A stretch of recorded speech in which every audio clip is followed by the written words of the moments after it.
started with the Human Rights Commission, and we'll start with our roll call. Yuki Stewart here. Matt Mashajic here. Ayla Krosky here. Christopher Blakesley here. Dan Grow here. Dodie McIntyre here. Justin Hubbard. Moment of the boss here. So much easier than that. Mm-hmm.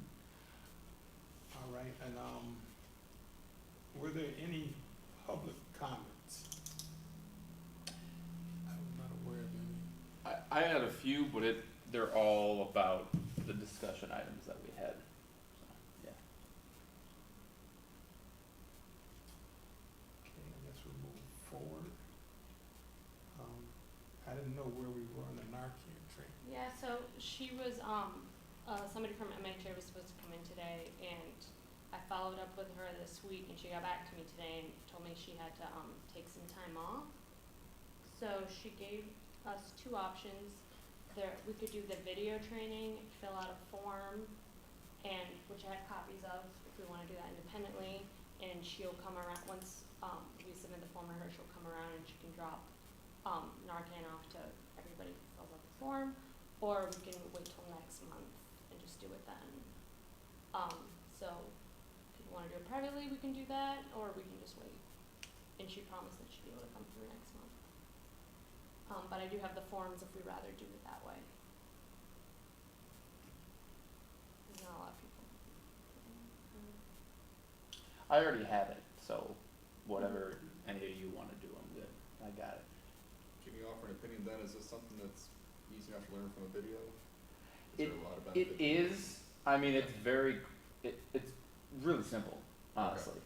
But I think the benefit is actually meeting with the reps from MHA. And, Yeah. she did say that even if we wanted to do it on our own, that she would still be willing to come in and talk to us. Okay. So, yeah. I'm assuming whether we did the video or did it in person, it would be next month. Or we could, if we do it You like could on be our doing own it on your sooner, own. we can get it sooner, because it doesn't we can all do it on our own, it's just on the website. What does the group feel? I like personal training. I Yeah. think that'd be better for the group than a video. I don't like learning from a video. My Yeah. GPA went from 3.8 at JCC to 2.4 because of all the online learning. There you go. And if she's coming in anyway, then, I would So- support it for coming in. okay. we should- And I think Justin's right too. That gives us a chance to actually meet with the representatives from that agency and talk to them and develop relationships. Yeah, I think that's the best route. Is What- it Allison? Allison. Yeah, I think we should meet with her. What does MHA stand for? Mental Health Association. Oh, Yeah, so they've really grown in the last couple of years, but they do a lot of things, obviously with mental health, but they're also, them and Evergreen is probably the leaders as far as combating our substance issues in the city, and all of Jamestown Pride comes out of MHA. So I believe they're under their own nonprofit now, but there might be in that waiting period, but that's where all the stuff from Pride started, was MHA. So they're a really good organization. Okay, so I take we're all in agreement to have her come next month. Yeah. Okay. Sounds good.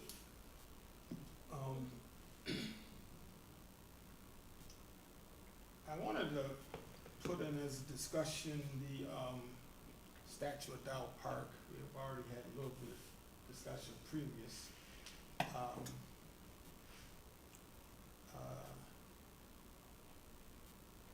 I was unable to be at the rally Saturday. I was supposed to be, then I had a couple things come up. And so I just wondered if you give us a little bit update on it, first of all. Yeah, so, because I've had a lot of calls in the last couple of days about it.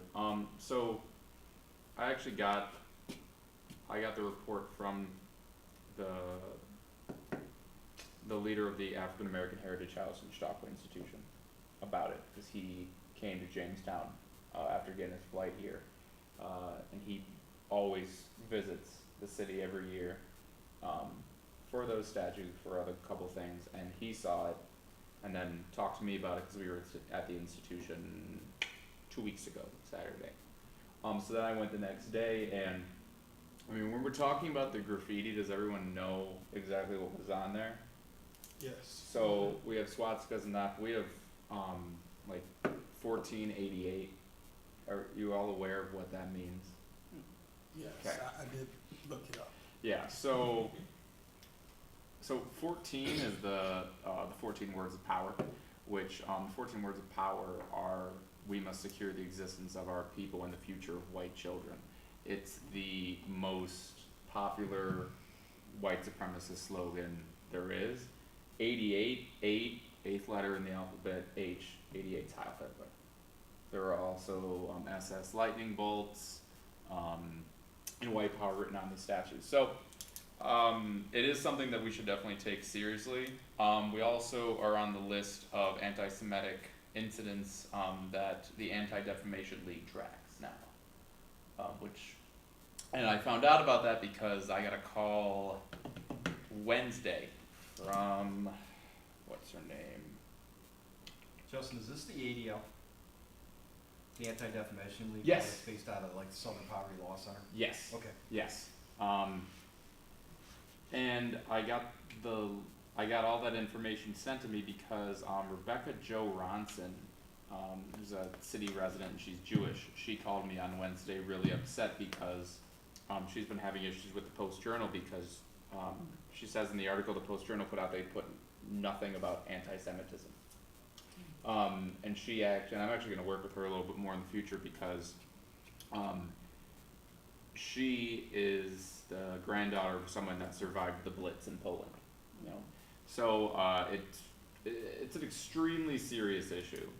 I don't think that it's connected to the disappearance of the statue. From what I understand from JPD, all the leads that they had said that was someone that was using it most likely for scrap, you know.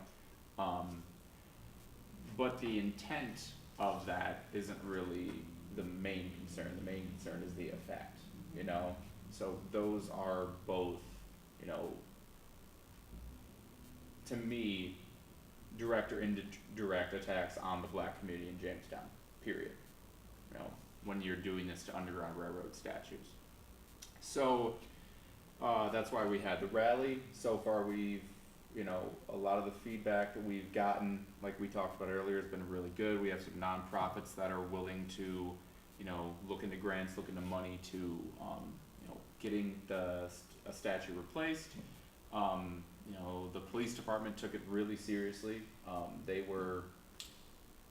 got on social media and put out, you know, a report on it and said it was, you know, I think they used anti-Semitic and anti-African American, and then Tony Dulce took it extremely seriously. He came down 5 minutes after I, you know, sent him a text to the park for Juneteenth, and I think the one tree, like something was looking kind of messed up with it, he provided another one. So like he's someone that if we're looking to recognize certain people in the city, he's someone that we might need to start looking into because he's been doing some great stuff.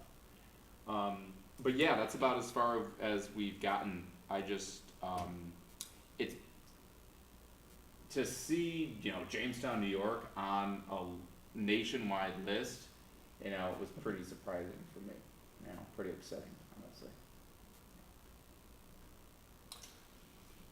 The thing about it, when I worked at Cummins and had our group out there, and I would say at least 10 years ago, the area had a couple registered groups around here. Oh yeah. And this is the first time where I've actually seen somebody acting that behavior in Jamestown. But we know they've been around. They've been here for quite a while. And my concern is that it just doesn't turn out to some kind of physical violent type thing. We haven't had that kind of issue in Jamestown. You know, we've had our differences and stuff like that, but we haven't had it any group standoffs, Mhm. like that. And, I was disappointed that someone would do that, cause it's part of the local history. But it's happened, Mhm. and, it just makes our work to promote, togetherness and, community a little more difficult. May I have the floor? I have a couple concerns with this. One is the very specific nature of the tagging. That goes into a deeper part of white supremacy. You've got just, beyond just kids tagging swastikas, the fact that they use the 1844. Mhm. And there's also there's a lot of splinter groups from white supremacists. You have Volksfront, you have neo-Nazi skinheads, you have Aryan Nation.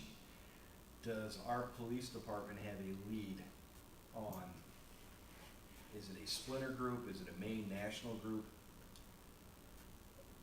I haven't gotten anything from him. I was hoping to talk to Forrester tonight, honestly. So I'm just a little disappointed he's not here. But yeah, I haven't talked to any of them, and as far as I know, they haven't had any info on it yet.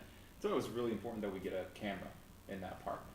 So I know it was proposed to City Council this week. It looks like it's going to go through when they're able to vote for it. And there's also some nonprofits that have been willing to put up money to get cameras in our parks, because that's another issue that Tony Dulce is talking about. There's been vandalism in all of our parks. Right. You know, parks and other public places. It's been really escalating for the last couple months. So, yeah. But going back to what I was saying, Mhm. my concern is one thing. It's one thing to have some kids being idiots and Yep. knuckleheads, but the fact that this tagging was so very specific, we've got a whole set of other problems if we're dealing with a national group that has national either funding or organizational means behind it. And you're right, there's a lot of groups. Yeah, like I said, Volksfront was one that started reoccurring white Aryan Nation, neo-Nazis, skinheads. I mean, it's one thing if it's just a splinter group, but if it's a national group, you know, where they start picking and organizing around, Right. that causes huge problems. Right. So they don't know if it's just an isolated kid or two, they don't have any information for us. I mean, from what I know, and I haven't talked directly to any of the police administrators yet, but just through city council, but you know, there hasn't been any leads on it yet. And I honestly doubt there will be. You know, same issue with when the statue was stolen. They have cameras. I think Andy Goodell has a camera on his, you know, law firm, whatever, and then at the Post, or not the Post Journal, at the library, they have cameras, but none of them get there. The good thing is they trimmed down all the, you know, bushes and trees around the statues, because if you were at just a house looking at the park, you couldn't even see them. So they did that. You know, they're gonna put a camera right there. I believe there may or may not be a camera there now. They just moved from another park. And they're hoping to get some type of lighting, you know, in the area. But, you know, it just shows a big issue in our parks, because that's also a park where they have consistent issues, just with people being disruptive at night or using the park at night, you know, for a number of different things. So, yeah, as far as you know, how serious it can get, you know, hopefully it's not a big, you know, organized group, but even if it's not, what it shows us is that, you know, a lot of this radicalization now just happens online. You know, you just find all this info online. There was action this time. That's what concerns me. Exactly. And this was an educated target. This wasn't a random act of violence. They were very specific with the numbers and with the statute. Absolutely. Yeah. I mean, it was obviously an educated person that did this. Yeah. Whether it's to one extreme or the other, they very deliberate in that target. Is this, Well, the tools exist for anybody to do it. I mean, you can get online Mm-hmm. and look any of that up, and a kid who is a splash statement can easily get that information. And they are far more savvy at it than a lot of us older folks. I'm sorry, Dan, I didn't. No, I was just gonna say, as a human rights commissioner, are we tasked, do we have any power to do something? Are we supposed to, is it just information at this point? I mean, what are we supposed to do with this? That's what we gotta figure out. Just the police do it, or do we just, I think we should definitely make like a public statement. Yeah. That's what I was gonna say. At the very least, I'd say and absolutely. a push Yeah. for the camera. I did talk to Scott, Okay. last week, just to connect with him, and he said they had no leads at all. And, that's a pretty big statue, just a walk. Oh, you mean the one that was stolen? Yeah. Yeah. And that's the other issue, where, I mean, we're really doing two separate things, Right. but the effect is very similar, you know? Well, and they compile on each other. Absolutely, Yeah. yeah, absolutely. That one's melted down and someone took home a couple $100. Exactly. Yeah, exactly. so if we make a statement, where does that statement go that people are actually gonna Well, read it? the thing is, we don't want this to mushroom or blossom to touch any other groups. Right. Because people have a lot of strong feelings about other groups too, and we don't want that to get stirred up. So, where we make our statement to, or I'm not sure. Are you saying by making a statement it may arouse even more reaction? No, I'm not saying that. I'm just saying that there's a concern, at least for me, that not only black groups but other groups could be affected by what they're doing. So in other And words, I make think it, as far as yeah. a statement, we need to make a statement to say it's not right, it's not good, doesn't build good community. Yeah. Mhm.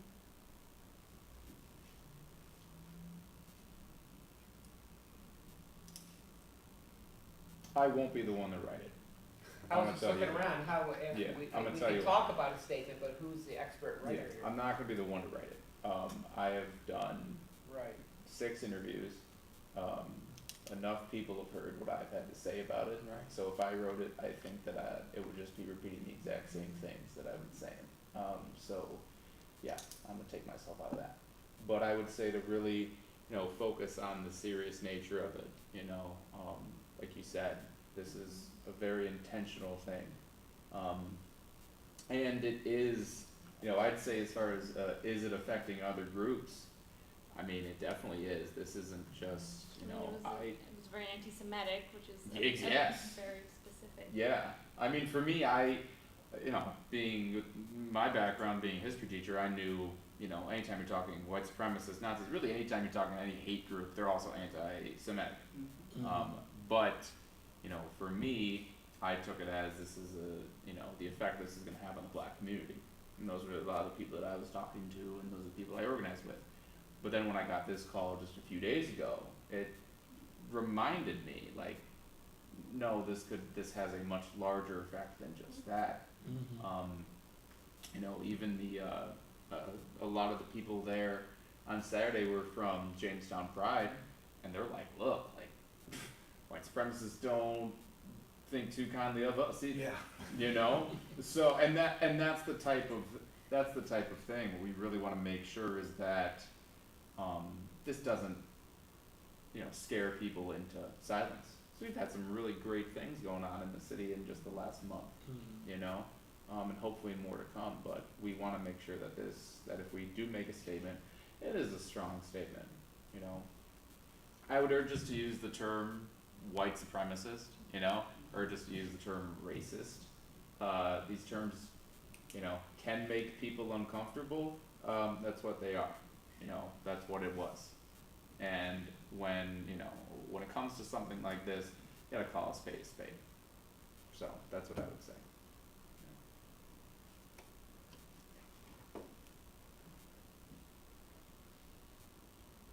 Any volunteers?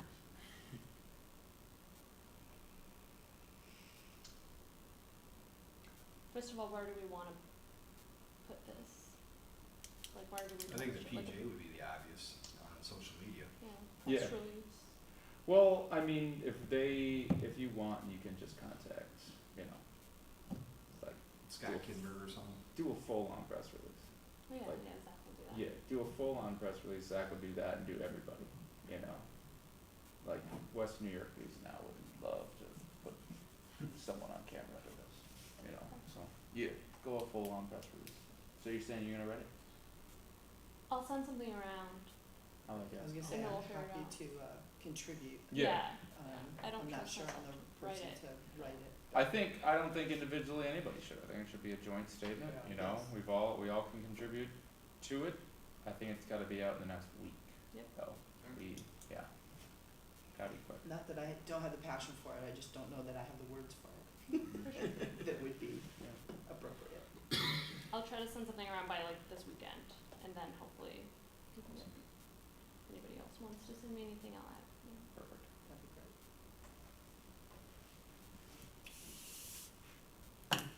Okay, there's a claim receipt. Anybody aware of that? There's anything attached. I thought I missed something in an email, but I never saw it. Well, Ms.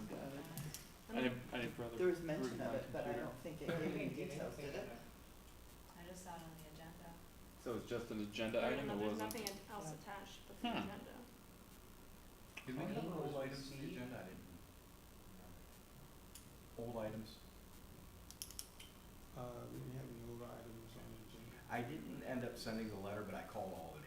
Oh, fantastic. About the one issue, and I got through to a couple people. They are, and it's up to our remember we were talking about the national ID card? Mm-hmm.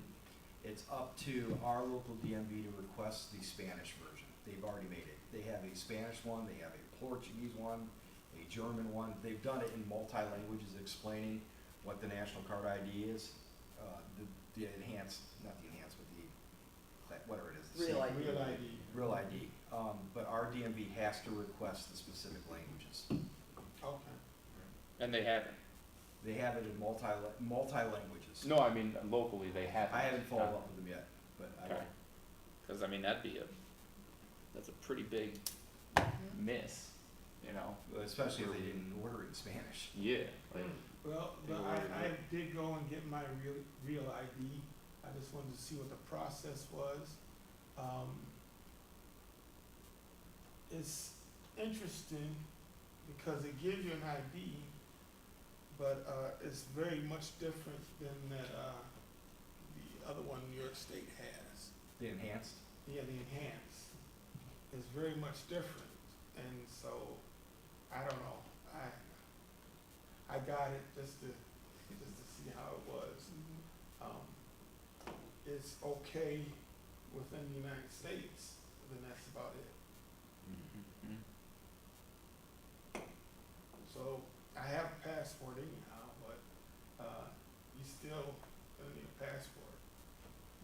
Right. It seemed like an extra step in there somewhere that doesn't, seem to be necessary. What was a little silly to me, cause I got my New York State license maybe a few months ago, because of COVID. Mm-hmm. And I was trying to get the real ID side of my social security card, my passport, like a pay stub with my address on it, and I had my insurance card on my phone with my address on it. And I went in and they were like, we need 2 forms of printed address, like home address Yes. to get it. Yep. So I couldn't get it. I got the regular one, and she was like, okay, well now you can come back in 10 days when you get it, and you can get your real ID with this printed address on your card. Like it can be a form of resident, proving your residence. And I'm like, that didn't make a lot of sense, because I was like, if I wasn't. What's to stop me from getting that? Yeah, if you thought I typing it on was there? lying about what my address was and I needed 2 forms of proof, but now one of my forms of proof was obtained with only one form of, Yeah, it just seemed a little arbitrary. yes, it is, So- absolutely. Yeah, I had to make a couple trips down there myself, 'cause what I thought I had was okay, wasn't good enough. And so they're kind of specific. Yeah, they're definitely not making it Oh. easy for people. I tell you, going to the DMV, I have anxiety now. I know they're never gonna accept what I bring in there, and I'm gonna have to at least do 2 to 3 more trips Right. to get it exactly how they want We it. could have like a counseling office out Oh front. man, It I would be literally have helpful. anxiety going in there. And I don't know what the rules for the DMV, but at the Board of Elections, we're required to, provide Spanish translation for all our ballots and everything in Dunkirk and Jamestown, but not really anywhere else. So I don't know if they're doing that in Jamestown or not, and I don't know if they're doing that in the Maybell DMV or not. I think they should be, because it's like a main DMV site. But I know that technically we're not only required for the Board of Elections to provide it in Dunkirk and Jamestown because of the high Hispanic population. I mean, if there's a service in Jamestown that isn't providing Spanish language information, then I don't know what you're doing. Yeah. You know, you're not serving many people. Yeah.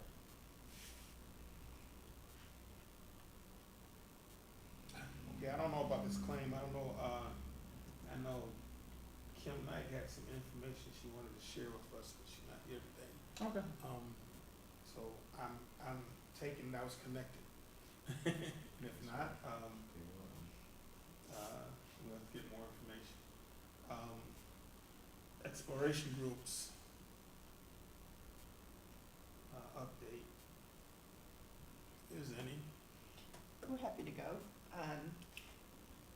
Nate, you're here and you're welcome to chime in. Nate is part of our disability subcommittee. I have learned so much from this group, and so many things that we all need to learn about what it is like, what the quality of life here in Jamestown is when you have disabilities. It's been such an enlightening time for me. And the group that we have is so committed and just amazing human beings. So we have been really getting to work. We have felt very strongly that there are a lot of things lacking within the community to just raise awareness about the quality of life for people with disabilities here. Employment continues to be a major topic of conversation, and it really is a topic of frustration because people with disabilities are hearing all over the city that there are job openings and people are begging for employees and they can't get jobs. They are unable to get full-time, gainfully employed, and some need accommodations, and that's part of the issue. Some need accommodations to the extent of even job coaches, but are very capable of doing work, and it's not a physical limitation, it's a more of a social challenge for some, and those job coaches would be very beneficial for them. So we've talked a great deal about having what we're terming right now as a speakers bureau, but just for lack of better words, there'll be a different name at some point, but a group of individuals that becomes trained in the benefits of hiring people with disabilities, that has studied statistics and know what to say to employers and to make rounds talking to employers and try to talk about why they should be more inclusive in their hiring practices. We also spoke a lot about there are a number of businesses within Jamestown who say that they're accessible, but really aren't. We have one gentleman who's on our committee who is wheelchair bound, has been for life, and he speaks a lot about, going to a restaurant that says that they're accessible. You can look online and they say that they're handicapped accessible and can't get in the door because of the, ledge that's on the door, and the wheels turn and can't get over it without assistance and so on.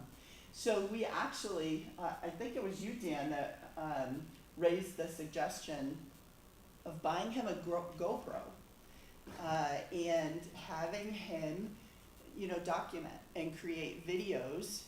This is me going into an accessible business, and these are the challenges that I have going here. And then actually, we spoke about trying to enlist actual accessibility experts that can consult with local businesses in overcoming some of the accessibility issues that exist. We also want to do more marketing regarding our group.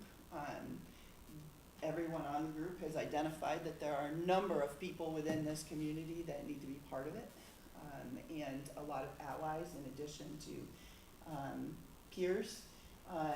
We are looking for a new place to hold our meetings because, we took Justin's comments at the last meeting very seriously, that might be a limitation being in a church.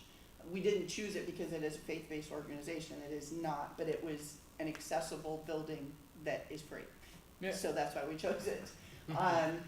But I have asked the city if we can meet here, and so we're exploring that and ways to, we're developing a flyer and trying to figure out ways to expand our reach, but the group has been phenomenal. So, anything that That's you'd awesome. like to add, Nate? Covered well. Okay. Yeah. I had a question. Yes. Under the ADA, American Disabilities Act, isn't it a federal law that reasonable accommodations have to be made?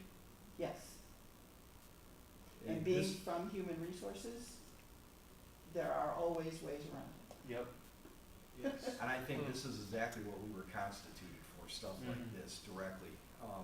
I would like to put a proposal on the floor that we formalize a letter from us to prospective employees when a person is discriminated against, letting them know, because nothing I think scares businesses more than class action lawsuits.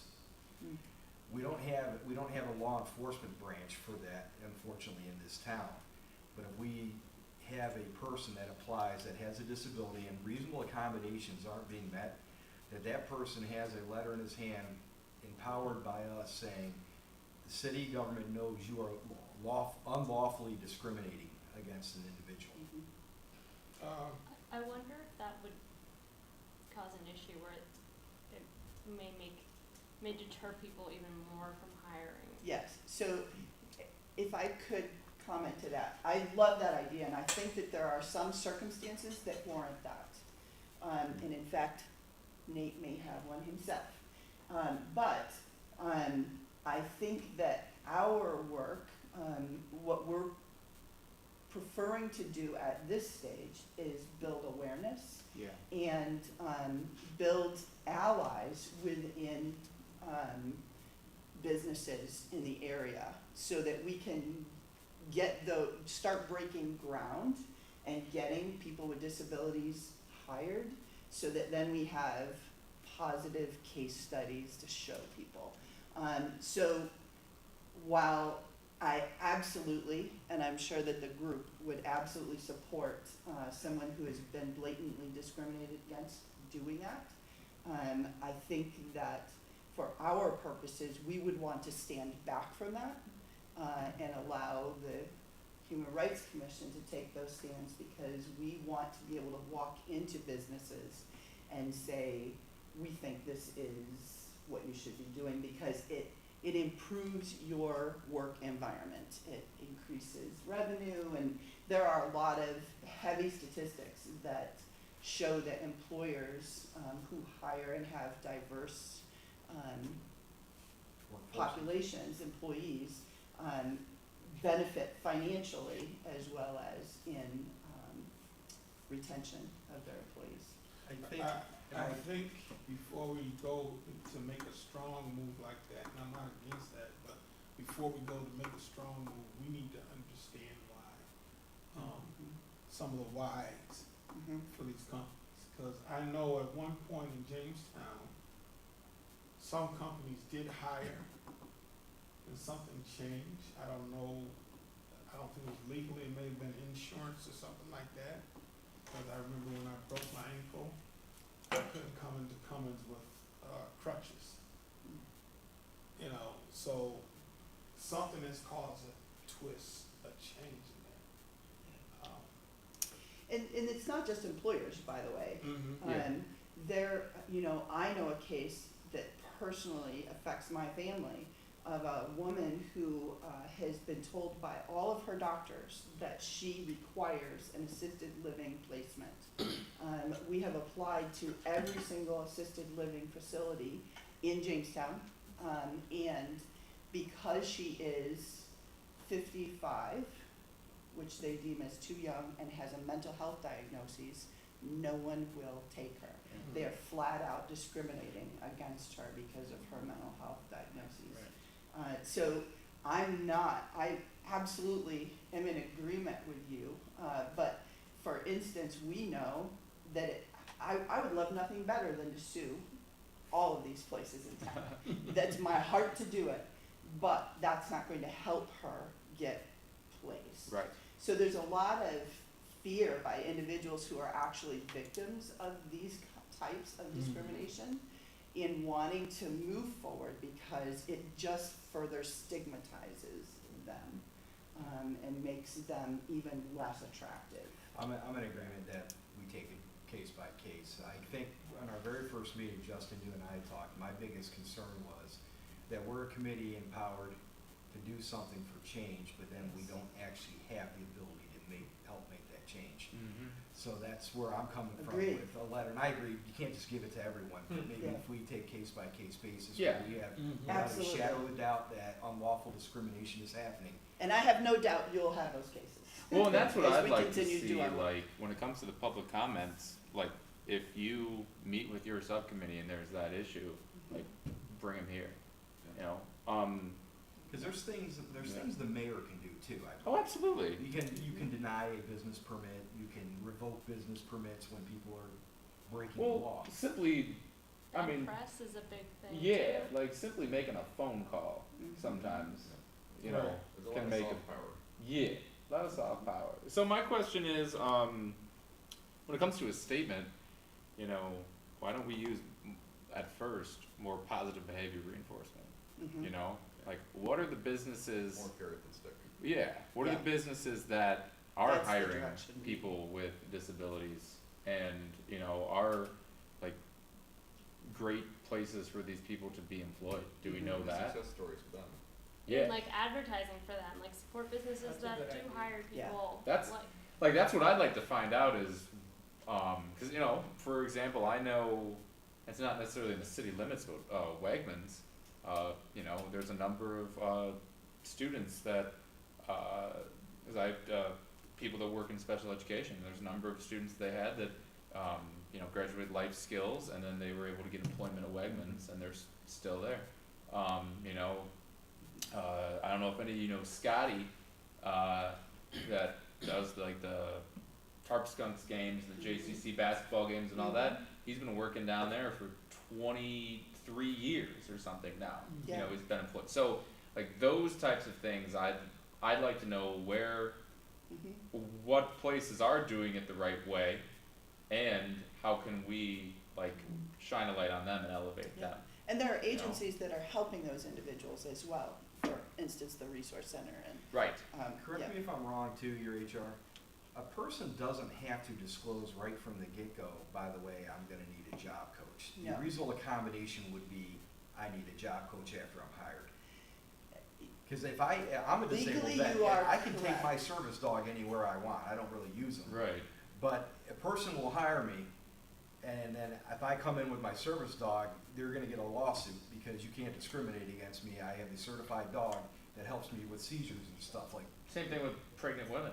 You know. So why does a person have to disclose? I mean, like, if a person goes in there and applies and they can't clearly see that he has a disability, and then after he's hired, he's like, oh, by the way, my job coach will come with me on X. You can't terminate the person for that. You can, well, Is that that is reasonable true. accommodation? So, I was in human resources for a number of years and I've been out for a few. So certain laws have changed, but you are correct in theory. But I will also say to you that, that while the company is held responsible, people within the company with authority can find Reasons. to do it. reasons that you are not meeting the expectations. Right. So we are a no-fault state, which means that in New York State, you can be fired for no reason. Any reason, yeah. Mhm. They can say, I just don't want you here and fire you and not have to give you any reason. Mm-hmm. So that very much works against individuals with disabilities who are trying to, or, and for that matter, who have a background. You know, an addict who spent time in jail or prison, Right. who is trying to get gainfully employed and improve, you know, none of us is naive to know that there is a ways around. And we need to be calling those things out when we see them. But the reality is, it's pretty hard to do that and get hired again by somebody else. Right. I mean, that's just sadly the reality. It's always And- almost impossible to prove an individual case, but you can always see it in statistics, Indeed. which sucks for the individuals. We had an issue at Cummins, Cummins uses an agency for hiring, Mm-hmm. and we noticed as a group that we weren't getting, certain groups coming in. So we had to go back and investigate, and we found out that it was the agency that was discriminating and not the company itself. So Cummins quickly changed agencies. And so there could be a lot more in the background and scenes than just Yeah. us seeing the tip of the iceberg. Yeah, it's so true. I mean, how Well, it's a many numbers thing, different right? things? Like if you're an agency and you want people to employ the agency, you're gonna increase your chances, you know. Yes, But you're gonna- absolutely. the thing is, companies don't have to go by those numbers anymore, which made it a challenge. So we had to do our own investigation. And before I left, they were required to put their, whether they were black or whatever, they weren't required to put that down, you know. And so a lot of things kind of shift. I I'm wonder, assuming Cummins held themselves to that standard, right? That wasn't the external force. Like, Mhm. Cummins held themselves to that standard. That wasn't somebody else. They held themselves to the standard. Yeah. You know, as diversity moved in, yes, but our diversity team actually found the problem, Right. Mm-hmm. and we brought it to the company, Mm-hmm. and they went from there. So it could, I'm just saying, it could be outside stimulus too. I did want to ask, you mentioned that some folks need job coaches and they're not available. Are there some job coaches and not enough? Is it a temporary surge or chronic understaffing? Absolutely, we have a chronic shortage of, staff everywhere, but in particular, there is a serious, critical shortage of staff willing to go into people's homes or go with someone to their employment circumstances. People don't realize how critical it is in our area right now. We have individuals who have been deemed unsafe to be in their home, who have qualified for a certain number of hours services that cannot get those services because there are not enough employees to fill them. And is that a recent issue or is that just an ongoing thing? It has been an ongoing issue but COVID has amped it up. Yeah, Right. for the last year, Dramatically. you can't hire anybody and then. People who everybody's looking for had jobs right now, staff so it's At the beginning of Stretching COVID, everything. lost staff. Yeah. And they tend to be the lower paying jobs. You can literally go to McDonald's and get paid more than to go into somebody's home and be a personal care aide.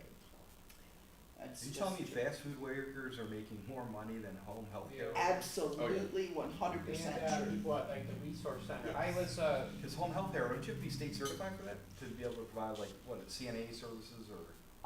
Not to be a personal care aide. No, They're minimum wage positions. even job coaching, so I worked for ARC, up to 2013, and I have a master's degree, and I was a job coach. I created jobs, I had a high school team, $13 an hour. And you had to have a college degree to have the job. Now, I'm bivocational, that was fun, I didn't really care. But that's, I'm sure the resource center, and that's who we're gonna be working with, because they have a lot of our information, they provide job coaching and all that stuff, so. They would have a lot of information we have, so it's very low wages. It won't be exclusively them, but they will, Right. they're one of the larger agencies in the area, so Oh, we're, yeah. and we have connections there, so we're starting. Aspire, right, is another one. Yes, person-centered services and, yes. Also, for me, I'm like a guinea pig because I just moved here, and my expertise is more in the high school, working with kids with disabilities. So, as a parent, I'm finding that Dodie has been extremely helpful. So we also want to be a resource center.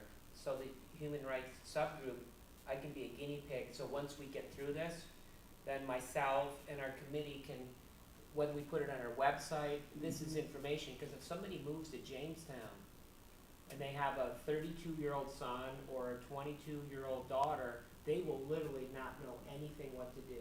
It's horrible. And Right. I'm in that situation, and if it wasn't for Dodie, I would be, I don't know the connections. It's so much easier in the school system. I work in the school system, real easy. But like you said, once the kid is out, Right. you are on your own. You gotta call Best. I mean, it's really difficult. And somebody in our last area gave us phone numbers before we moved here who to contact in Jamestown, but I needed someone to hold my hand and say, this is who you talk to, and that's Dodie for me. So I'm the guinea pig, and Yeah. my story then can become someone else's story. And there's probably a lot of parents out there that we haven't even met yet that are totally lost. Yeah, that, and forgive me for not saying that, that is also a topic at every meeting, is the family caregivers. Because when there aren't enough staff members, the families are just, they are killing themselves Yeah, right. trying to care for their family members with disabilities.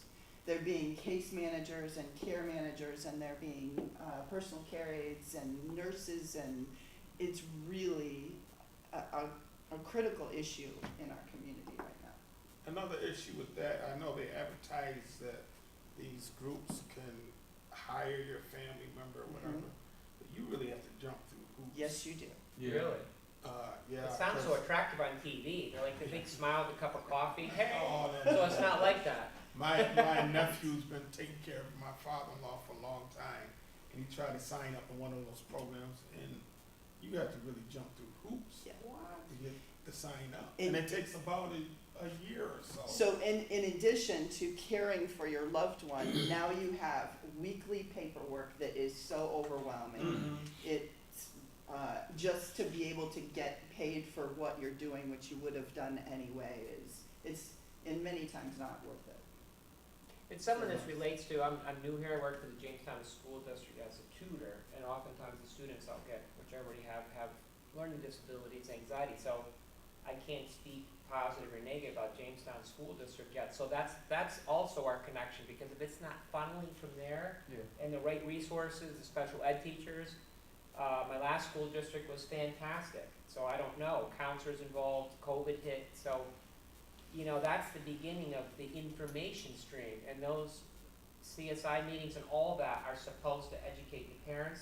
Okay, your kid's graduating, this is what it means to have an IEP diploma, these are your contacts. So if the Jamestown School District, which I'm totally ignorant of, is not providing that, that'll be, we're gonna be involved in that too, like, okay, is there information Right. coming along the whole process? I think that that's a really important part too, because, if you're graduating with IEP, or with, life skills diploma, whatever it is, you're getting out when you're 21. And then the idea is that you are graduating at 21 and going directly into the workforce in a program that has kind of been streamlined for you for the last few years. So, in my school district, it's very difficult, because it's finding employment, and then it's transportation, and so it's, and there's only a handful of, maybe 1 or 2 students that graduate, under that program every year. Jamestown, it's gotta be a lot more. Oh, yes. So that's another one of my questions is, you know, where are we at with the school district? And like you said, I think most of the time, because of, you know, legal requirements, school districts are usually up to date on this stuff and know what they're doing, cause if not, you know, I mean, there's nothing worse than an IEP, violation for a school district, you know, Well, so. unfortunately, a lot of kids pass through and don't even have the appropriate IEPD Right, yeah, to start with, and which is supposed to help them go to college and so forth. yes. And when they don't have that, then that creates a different problem for them. Well, a lot of that's because, parents don't understand the process of what's a, you know, what's a 504, what's an IEP. And then even when you go to college, you can keep those accommodations with you, you know, especially 504 accommodations, most of the time if you have an IEP, they then, when you graduate, they adapt it to a 504, because you can keep those accommodations in college. But I know all that because I have a master's degree in education. Most of the time when we're talking to parents at those meetings, we're the ones explaining that to them. There's not necessarily that information out there, so I think that's And really. there aren't the advocates that there used to be. No. Yeah, I did that for years, Yeah. and most of those have all gone away. yeah, it there- used to there's be the- it used to be a position Yes. that, you know, if you'd have cause at an IEP or 504 meeting, you have to have, you know, the parents are there, depending on the age of the students Mhm. there, counselors there, if they have a social worker, they're there, and then there's a school psychologist. And then there's, you know, at least one gen ed teacher. But then there used to be Advocates. an advocate that was there for the family, because, you know, I can tell you from being in them, you know, we can have an IEP meeting that lasts an hour and a half, 2 hours, or it can last 15 minutes, Mhm. you know? And if it's the one lasts 15 minutes, it's like, yep, there's their accommodations, roll them over, go, you know? And that's why, and if that becomes a problem, then it follows these people into adulthood and into the workforce, and then, you know, you could be damned from middle school or, you know, younger, so, yeah, that's a lot, it's a lot of stuff to do. Yeah. But I think, you know, really sending those messages out there and, you know, creating like a campaign to get the word out there would be great. So you can see our subgroup is gigantic, cause it also includes like this one gentleman in a wheelchair, which we didn't even know the streets.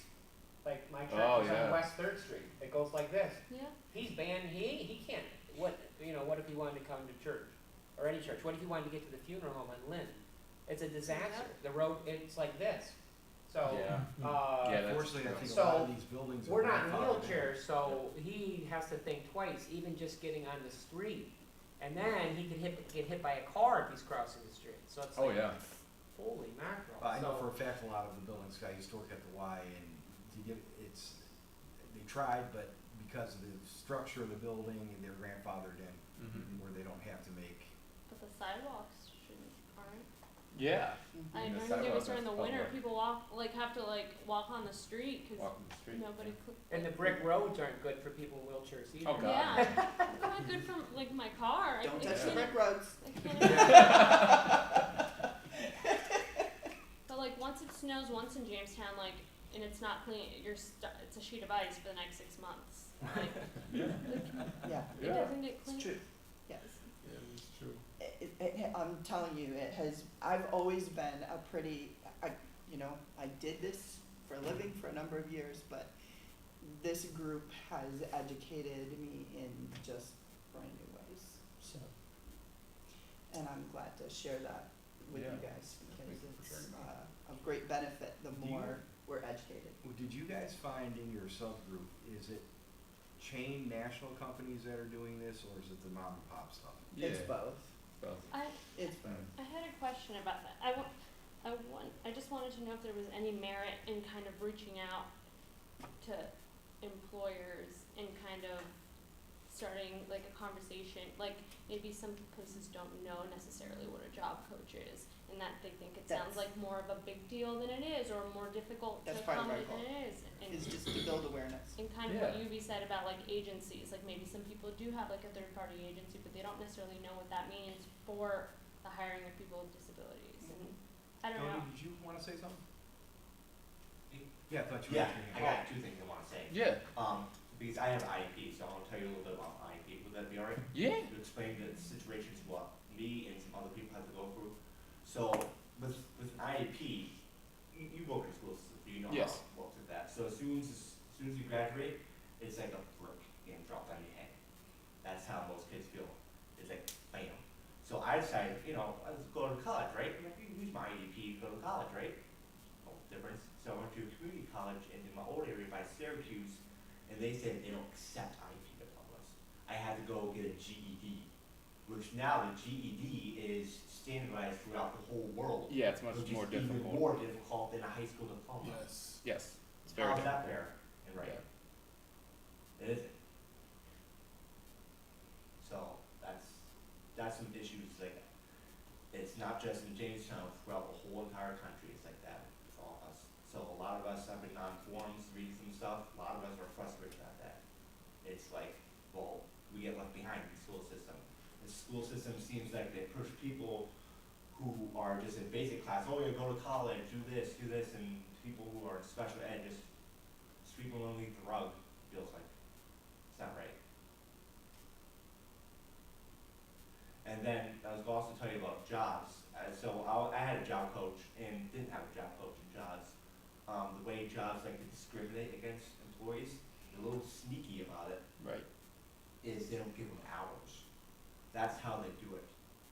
So companies like Walmart, Wegmans, all those companies I've seen in all these stores, is that if an individual who has a disability, they give them the least amount of hours legally and give Keep 'em all part-time other forever, employees no more full-time. hours.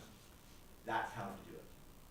And I noticed it in a lot of stores. Every grocery store I've worked on, they've done that to individuals with disabilities. And they do not hire them full-time. They only hire them part-time. So they give them part-time jobs at the lowest hours possible. I've seen it personally.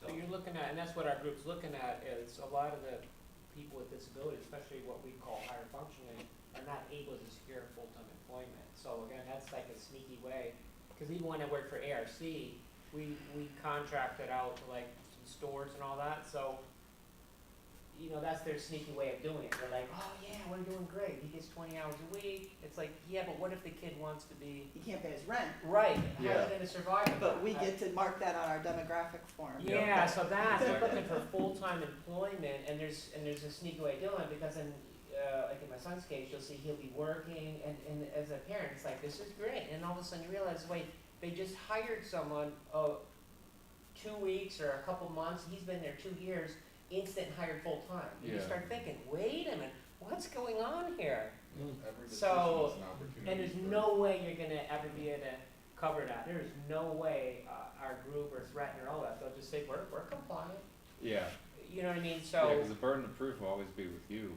Yeah. And right, then it's all and like then you they're said about anything understanding, else. even my ARC, Yeah. which my bosses were livid about all the time, they're saying that that's the loophole. You Yeah. have this group that we're real happy to contract them with the grocery store, McDonald's and all that, but their intention is never full-time, it's always Right. part-time. Or the people that really benefit are the ones that have Down syndrome, that are real low functioning. It's easier to go, okay, this, because he's gotta live in a home anyway, there's state funding, so. And those opportunities are wonderful, for individuals who have, more differences in their abilities that are more obvious, and bigger challenges. Lots of employers are very friendly about hiring those individuals. But it's individuals whose disabilities may be, less obvious, but just as impactful, who, really struggle with those opportunities, who are fully capable of working full-time employment, are being limited, in those opportunities. And that's why our group wants to get bigger, so if we can get Yes. a different venue, there's power in numbers, there's gotta be more people who are struggling with the same things we're talking about, so, you know, that's kind of. And it could relate to racism too. So, I mean, we're Yeah. talking about, this huge thing could open up the biggest can of worms, because this disability is not, you know, could cover a lot of stuff, Well, yeah. you know. I mean, every employment decision is an opportunity for bias to play a role, whether it's hiring, Yes. promotion, firing, Absolutely. any other change in role. I mean, we don't even know we're doing it most of the time, but it Yep. happens, Indeed. so. Well, and that's why I think something like, you know, like just getting the word out there, because it's not something that I think about. You know, it's not something I think about when I think about a good place to work. You know, how accommodating is this workplace? Yeah. You know, I think that's a good question. Our primary goal, our primary mission at this point in time is awareness. Yeah. Yeah. That's a good place to Well, start. thank you.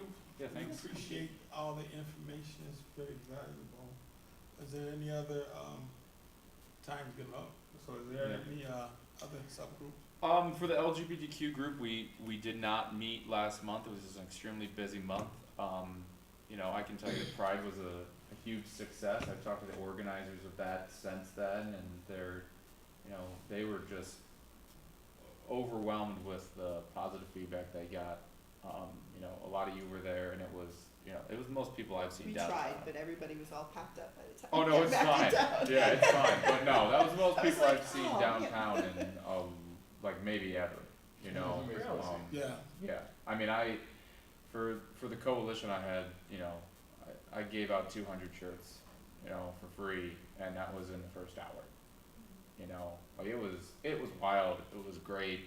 The show at night was so big they shut down the street. You know, because they had overflow in the street. So, you know, and they're already planning next year, so it's gonna be pretty good. Yeah, a lot of, and I'll just share one reaction with you from one of the older organizers he's left the area for a couple decades, came back, you know, a couple years ago, and I was talking to him, and he said that the biggest surprise was that there were kids there, like whole With families. their parents, With their parents. like, their Yeah. parents were getting involved, like, in Yeah. it was really nice. And for him, it was great, but he was surprised that there were going to be so many kids because his generation was always told that they were dangerous children. So just that right there, just by having that event, was massive. You know, so yeah, I thought that was a great success. Like I said, it was just a wonderful day. Yeah, and we had about 40 people sign up for our committee since then. So I need to find a venue because I'm not doing 50+ people on Zoom. No. Yeah, that's too much to manage. Yeah, a couple of the churches, like St. Luke's, has reached out because they are a very pro-LGBTQ, you know, church. So they've talked to me about, hey, possibly we could do this here. Something with the Presbyterian Church, possibly we could do that here. Everybody is on vacation right now for the summer. Both the pastors are. So They're either doing weddings or they're on vacation. there you go. Yeah. So, and I think It's that that was, season. yes, and I think that would be good because that was another thing. One of the organizers, Sheridan, when he was doing his updates, every single time he did an update that day live, he did it on the steps of St. Luke's because they were painted, you know, with pride colors. And I'm like, how cool is that? That, you know, we're kind of being intersectional there, you know, with our church communities and the pride community. So, yeah, that was really good. I just wanted to follow up with everybody for the high school mascot situation. So I didn't receive any feedback from our letter, and then about a month ago, the committee that the school district organized came back and said that they'd like to get rid of all the logos and all of those things, not change the name. That was already done, so I don't know why we needed a presentation for that. That was already in the process of happening. So then the school board voted on it, I want to say last week, maybe 2 weeks ago they voted on it, and they are looking to just get rid of the logos and the imagery and not touch the name. Nina Karbaka, who's been a teacher in this area for, she was a teacher in this area forever, and now she's served in the school board. She spoke about changing the name, and was very passionate about it, and, the person that probably would have seconded it, was not at the meeting, so it didn't get a second, so, it didn't even get brought up for a vote. So they've, commissioned an artist to do a new logo, a new design, but I did email them, if the board would be willing to meet with at least me or anyone else that'd like to go to that meeting. And if we don't hear anything back on that, there's a school board meeting August 10th. And I'll be at that meeting. It's probably gonna be, well attended, I would say. You know, so I'm disappointed because, to me, 4 or 5 years ago, when they decided to get rid of the caricature, you know, racist mascot they had, they then went to, we'll put the feathers on this, we kept everything else the same. It was the least amount of work that they could do. To me, it feels like they're doing the exact same thing here. Justin, what is their Yeah. intent then if they're commissioning an artist to redraw, what are they redrawing? Or They wanna come up with a complete new design, cause the idea is that Red Raider, the name in itself is not offensive, it's when it's associated with Native American people, it's offensive. So are they gonna make a Red Raider Viking or something? And that's what we don't know. Now, my thing is, you know, Texas Tech, for example, they're the Red Raiders, but they've had, the same logo, and it's like a guy with a cowboy hat on that's got a big red mustache. That's always been associated with that. This has Yeah. always been Associated associated with with something They need racist. to just change Yeah. it.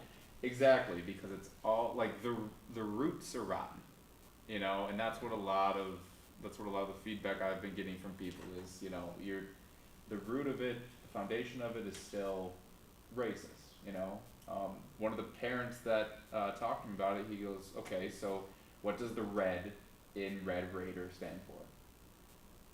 And I was like, yeah, it means Native American. He goes, okay, so it's what it is.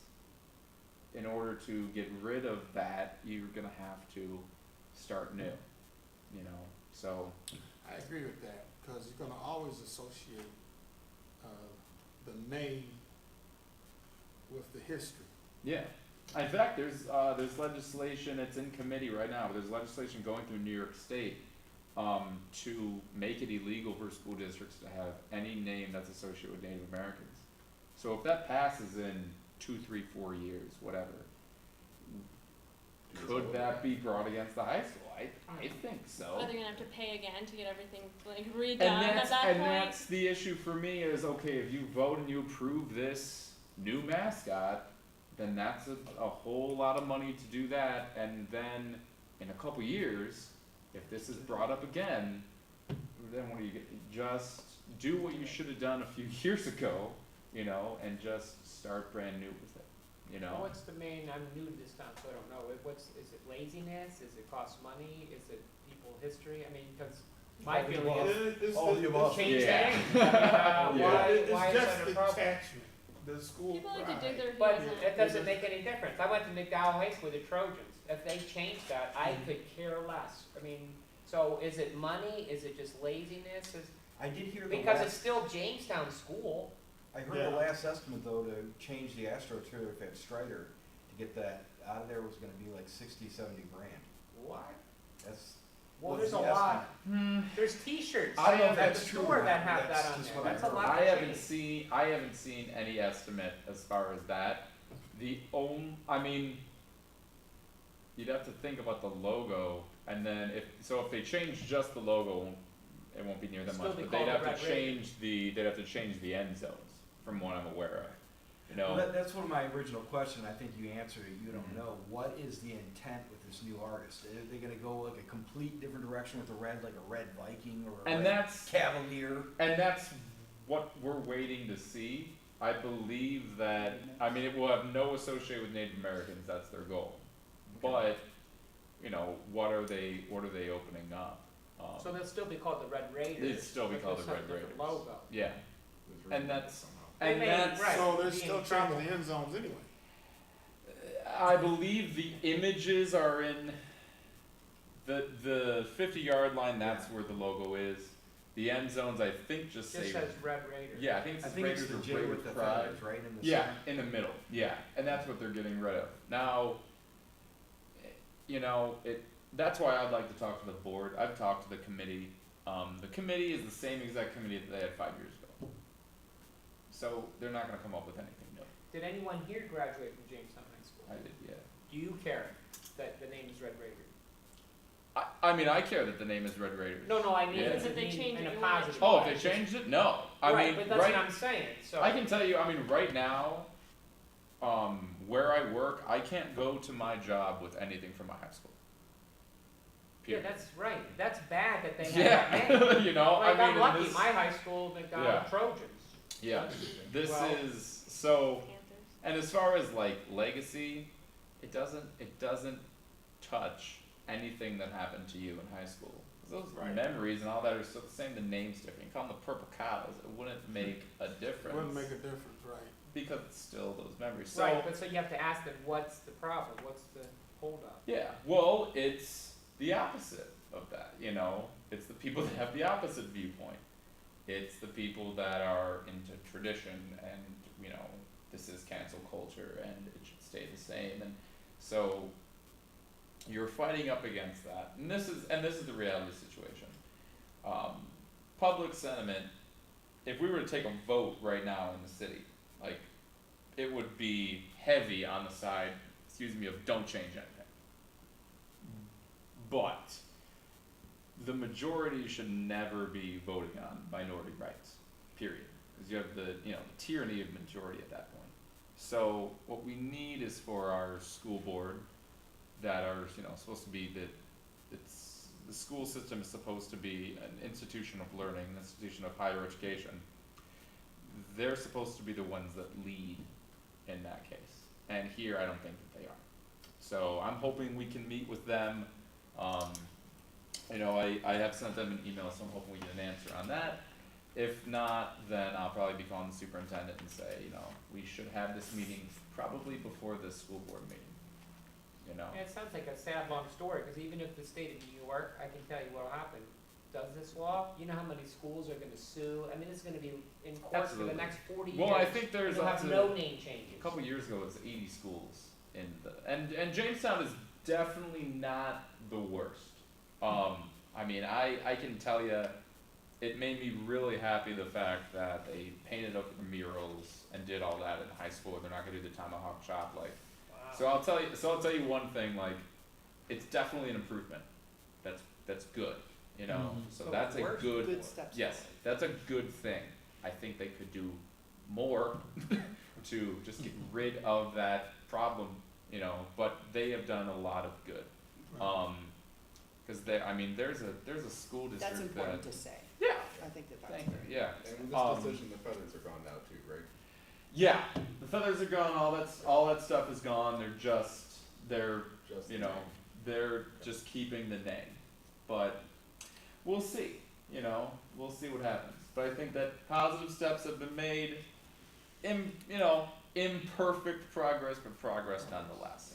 One we'll last see what comment, happens. is there any school in the state of New York that had a Native American name that actually changed name? Because then that would be Yes. helpful to So, bring. Is there a anyone lot, that's actually changed it and it yeah. worked positive? I went to that school. You went to You Lancaster? been to one that changed its name? I went to Stockbridge Valley High School. Oh, We were the Indians when I was in 6th grade, I think. And when I was in 7th grade, we were the Cougars. You're the who? Cougars. And your life isn't ruined because of name. Oh no. So you don't need I don't therapy? have a personal history with the Indian brand because I wasn't really in high school sports at that point in my life. But regardless, I also don't really identify with the Cougars very strongly. I was an awful high school athlete. Use him as a therapy We thing. could. We could use Personal that as an testimony. example. I'm not Well, ruined because the name got changed. Well, I think a strong motivating factor for our school is we did have a large Native American population in our community. Stockbridge is adjacent to Oneida, with the Oneida Indian Nation. I think that they were strong advocates and maybe had other pushes for that. But, yeah, we went through that change, we all survived. We Yeah. See, that's a still have wonderful story, maybe Well, that's what Jamestown needs to hear. I thought it was fun. Lancaster was the Redskins. Whoa. Yeah, and they changed. Oh, I want to say it was probably about 8, 9 years ago now, and that town was ripped apart. Like Because of the name school board meetings were, because I was in college at the time. School board meetings were wild. They had people running for school board just because they changed the name. They became the Lancaster Legends, and now no one cares. It did not but but you would have thought at that time that it was just the end of the world, Right. and yeah, people are passionate about these I mean, things. Do you think it would help if we reached out to the Seneca Nation and had someone come speak at the board? I'm working on that. They have met with they've had all their school administrators go to the Seneca Nation Cultural Museum. And the nation has publicly said that they don't want this anymore, Yes, right? So the why do nation they put have out to- a statement last year. President Armstrong and this last election cycle they have a new president. But President Armstrong said because every school district in Western New York that was dealing with this issue called the Seneca Nation because it was, hey, what do we do? And they could not field all of that. So they gave one statement that was like, there are all of these names, street names, city names, school names. Some are historically based, some are completely racist, some are caricatures, some are based on Native Americans that don't even live around here. So change it all. That was the statement that was put out. It's changed the whole thing. And yeah, so and that's really what all the people that I work with from the Seneca Nation have said for a long time. Like, this is definitely something that discriminates against us, but it's not our responsibility to go to all of these things. Now, if we could get someone from the Seneca Nation to give at least a statement or something, I think that would go. I think nothing's more powerful than a person representing the nation saying that offends me I agree. in a public forum. Right, in a speech. I agree. Yeah. That if offends they me. want to, Yes. Right, no. you can't, If they're yes, Yeah, I if don't someone want is that. willing to, Yes and someone no. is willing to do it. Well, Uh, but yeah. When you go and make statements like that, you make yourself the target. Yeah. right, you Right. have to And you're put yourself putting in the the onus shoes. on the other person when we already have all the information we need to know that it's bad. But I know Yeah. it doesn't hurt. So But To you know, that we can point, say it to a blue in the hindsight, face and it's on a piece of paper. It's different and it's harder to say no to a human being. I agree with that. Yeah. Saying this is offensive to me and I want it to stop. Yeah, I agree with that. One thing we did that I think worked really well, and I say we, I wasn't really on the decision making, I was in 6th grade. They had kind of like a contest or something to pick the new name, what's the new mascot? Yeah. And that drove so much attention to what's the new one gonna be, that that was the story. It wasn't we're getting rid of this one, it's what's the new one? Yes. Everybody's paying attention to that, and it's, So Yes. my brother and I And here it's have a shared shiny something in thing, common. you know? We're both Cleveland Indians fans, and Cleveland did a survey. I didn't buy Indians, just because I knew they're gonna change the name. I was Cleveland just just did upstanding. they did away with Chief Wahoo Yeah. before Mhm. pandemic, and now they're getting rid of the name next year, the Cleveland Indians. And they did a survey, and overwhelmingly Cleveland Indians won for the new name. So Yeah. that's why I say when you can put a face, a human personality Yeah. to the issue, I think it drives home and it's more heartfelt and dramatic versus, if I had it, because I used to think the same thing. I was kind of naive and stupid. I was thinking, who cares? This is Cleveland Indians. But then when I went to a game and there was Native Americans out there and they were holding up signs saying, this is offensive to me, and the guy made eye contact with me, and I'm like, is this really that bad? Yeah, it's horrible, and he explained it. They changed, because he had that personal interaction with me, it changed my whole, so I'm wondering Yeah. if we get someone from the nation to stand up in front and turn around and look at that crowd and say, guys, this offends me. I could work on something. I would really like to work on to meet with a school board before that. But they've already But- sent a letter though, right? They have read the letter. left us on red. Yep. I mean, and for the Justice Coalition, Autumn has requested to meet with them multiple times. We can meet with the superintendent, Dr. Whitaker, we can meet with him like that. But school board, a little more difficult. But, their meetings are public. So, I don't mind making a statement at that meeting because I also don't like how they put this through, because it kind of just, the decision to do this vote, it came out of nowhere. It wasn't in the minutes, it was brought up as new business. Yeah, so yeah. As a quick question. Yeah, so I will follow up with that, and if we don't get anything back, I might just see if, we can meet with at least the superintendent, before this August 10th to see, that. But before we go, cause I know we gotta get out of here, I did get a complaint from someone about the cameras that are being installed. Now, we already have cameras all around the city, that the city puts up, and there's a lot in public parks. But this gentleman was concerned because having cameras at Dow Park, that's a park where a lot of groups do protests, and on both sides. Every Saturday there's anti-vaccine protesters out there. There's Oh, three or wow. four, there's 3 or 4 ladies out there every, I but- gotta get out. yeah, but they got the right to do it, and he was concerned because he said I cameras should show my in a vaccine park card. like that, it sets kind of a dangerous precedent. And I told him, I understand that, but we shouldn't necessarily worry about it. Then, he kinda called my bluff, because Councilman Jeff Russell, during the council meeting, on Monday, where is it?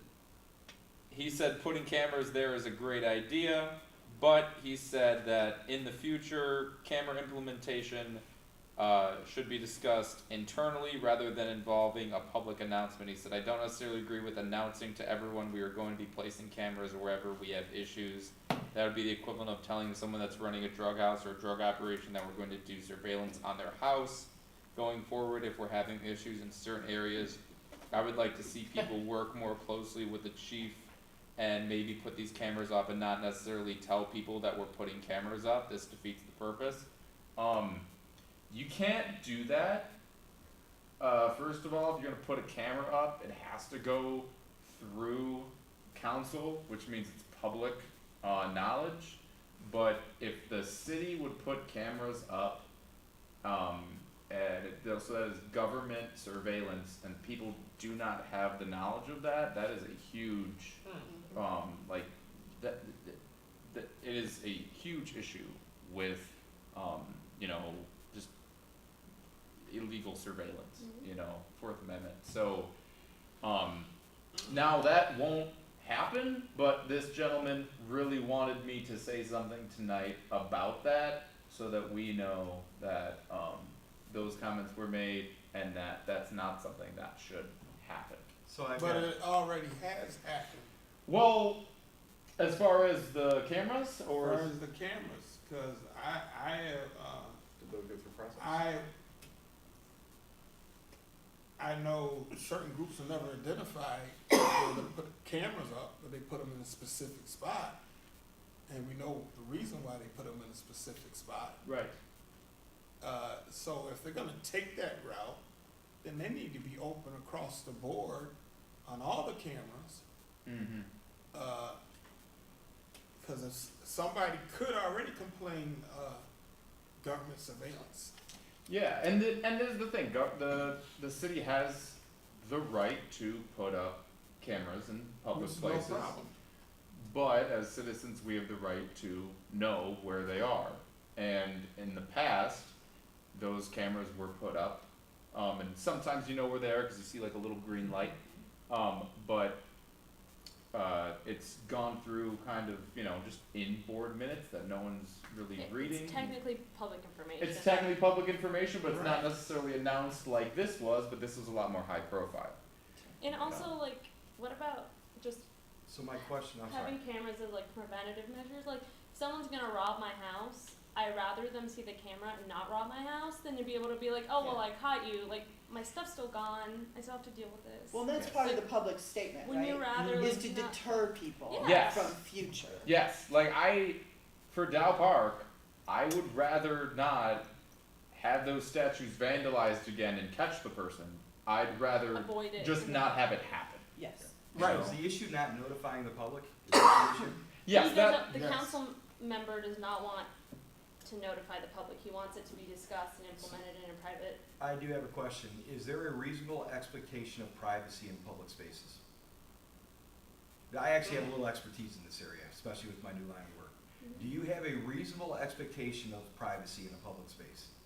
Because that's where the Fourth Amendment comes into play. Yeah. Can I snap a picture of you walking in the park? Yeah. Do I have Yes. that constitutional right to do that? yeah. I mean, I've been videotaped in the park a number of times. Right. But you don't have the By right to post hundreds it of on cameras. social media. Actually, I do. Yeah, Because you in do. a public space, I do have that right. Yes. So But there's a difference if the government government's does it. doing it. Yes. That's the difference. Okay. But is also their concern, like, if you're a protester group, that you could be on a wanted list, is that kind of Well, also? the issue that- concern of this individual is that if he is, and it was his original concern by just having a camera in that park, which there were already cameras in that park, but just not in the position to where we could have got any. So my vandalism. understanding, the way the Yeah. law works and the Constitution works is, they can put those cameras up there and they can watch you, but they, under the Fourth Amendment, they cannot prosecute you on anything they capture That's on the that. issue, is the admissibility. The Yes. invisibility. Yes. Yes. So, if And they just, if they we just throw up have- some signs, Well, we need knowledge of it. That's the biggest thing. I don't necessarily think that things need to change. I mean, you sound like maybe they do. You know, maybe No, more I people need don't to be even aware. disagree with the cameras, I don't have an Yeah. issue with that. Yeah. Only thing is that there was not public knowledge Yes. until after. And Yeah. that's their decision, that's fine and dandy. But don't And some Justin, places say they have cameras? we both know Jeff pretty well. I Yeah. think his intent was to try to capture them, not deter them. Yes, and even my opinion on like things with cameras and monitoring, like I don't care. I'm like, you can find me on Facebook, no problem. But this individual is very private, but he's also very political, and he said, you know, if I am protesting at this park, I at least want to know if I am being, you know, photographed, if I'm being monitored by the city. And then after that comment was made, he was very, you know, reactive about it. And I said, I'll mention something to just make sure that we're aware that that is public knowledge, you know. And if it's a public space, public cameras, we have the right to know about them. Don't a lot of places have, like, we have a camera Yeah, there? Yeah, I like, you think can that's arrest all they us got, and all right? that under surveillance. That's more, I think, of a deterrent thing, right? Too. Yes. Because like you don't want Don't someone to do something. shoplift, so you're like, Yeah. smile, you're on camera, and you're like, Yeah. And I'm not saying that Jeff Russell wants to be Big Brother and make this 1984 either. Like, you know, I'm not saying that he's like that. He's not. But, you know, when a comment like that is made, you know, some people become I mean, very I think it concerned. needs to be acknowledged. Like, it was not. I think it needs to be talked about. Like, Yeah. I don't think that's a comment that a lot of people want to hear from like a council person. Yeah. Council member. I agree with that. Like, Yeah. Is that really our lane? I mean, If we have a complaint by someone about that, to say like, you know, hey, maybe don't do that. I mean, it's our lane as private citizens, first of all, to say, hey, maybe don't say something like that. But I think as a human rights commission, say, hey, like this could actually be a really big problem. Yeah, and I think it's fair to say if a council member says that and they're in charge of, you know, approving this process, I think it's worth mentioning, hey, like we don't agree, like that it has to be Yeah. public. But private, like, for example, that case where the guy was shooting, right? We all saw that on, was that a private camera that captured that? I mean, not that we're getting That's a into good law here, question. but again, Yeah. could police use that? Because That's a we good saw, question. you saw yes, the they video. can use Yeah, it, because you can. think about when you run a toll booth. Yeah, you Yeah. snap a picture Yeah, of but it. this and- guy, everyone saw it, he's running Yeah, and they shooting can at the use it. car, and, Yeah. so the idea of having cameras in the park is very similar, correct? Yeah. So, The problem isn't The cameras, it's cameras. not telling The people problem that they're there. is not letting it be known to Yeah. the public. Mhm. But they released that one, was that a private camera that we all saw? I don't know whether that was private or public. So that was a camera that captured an actual crime, Mhm. that's not solved Yeah. yet, but, Yeah. so that's what I'm trying to It say. sounds like a question for the city attorney, because of that kind of crime, and they use it without, if there's no signs posted, is that admissible in court or not? It sounds like I don't know. Shooting a legal gun question. at someone, I don't know how, I feel Yeah. like you lose. I don't know. I'd have to look that You up. know, I know about the law, but like, It's an interesting question. But there weren't any other reports, were there? Oh, boy. As far as African American group, we haven't really met lately. The Juneteenth was the big project, and that was successful. The group that was working with the police, since that kind of closed up in April, May, so that, we thought that was successful, in that they hired a black officer and a From Tobago, Hispanic right? officer. They hired someone from Winnebago and Tobago. Yes. Yes. He's from And Is that right, so- Winnebago and Tobago? I Trinidad. Trinidad and Tobago. Trinidad. Yeah, I think the chief of police really has been forward in a lot of thinking, and so we think there's some success going on there. Yeah. And that's about all I have to offer from that group. The Conduit Church did a VBS at the park down there by across from Tops. Oh yeah. Jackson Taylor. You guys came to, Yeah. yeah.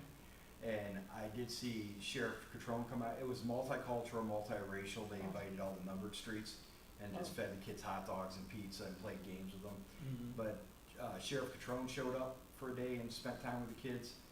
JPD showed up for a day and spent time. They had between 30 and 60 kids a day. And the fire department all came out. So our public officials are really starting. And credit needs to be given to Chief Jackson for Yes. really stepping up officer presence and having Yes. positive interaction with the kids. Yes. That's great. The Hope the dog was there There- too. oh, it's a the dog. big hit. Yeah, dogs always hit.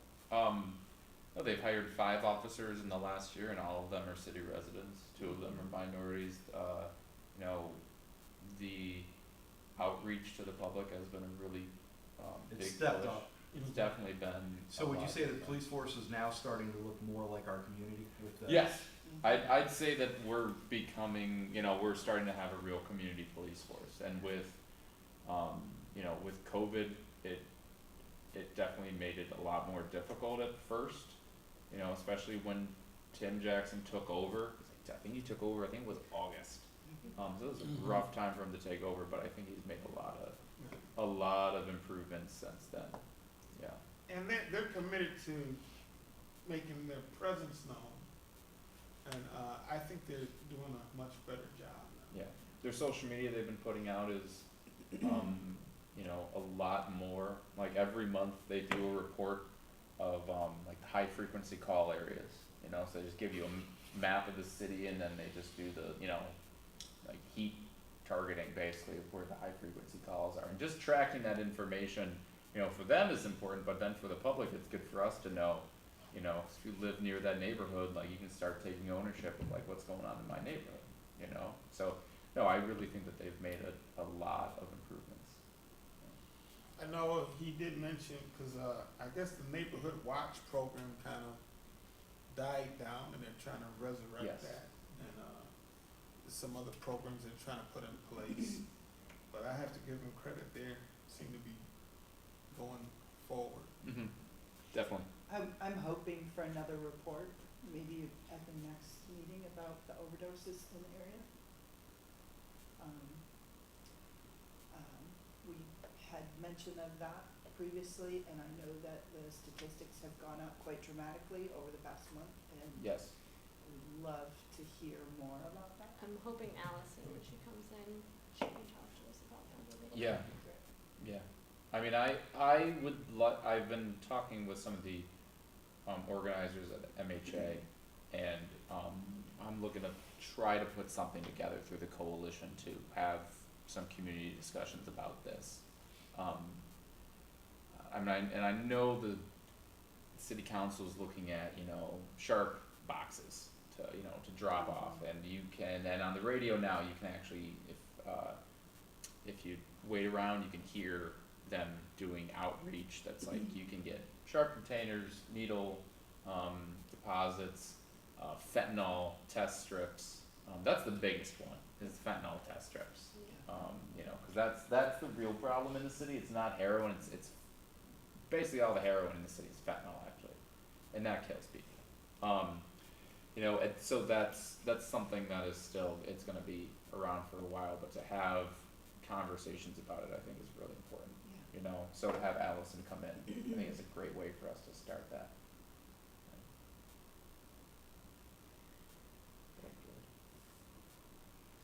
All right, I think we covered everything. If all minds are clear, take a motion to adjourn. So moved. Second. Second. Okay. Thank you all. Good, thanks. So August, same place, right? Live? Yeah, live in person.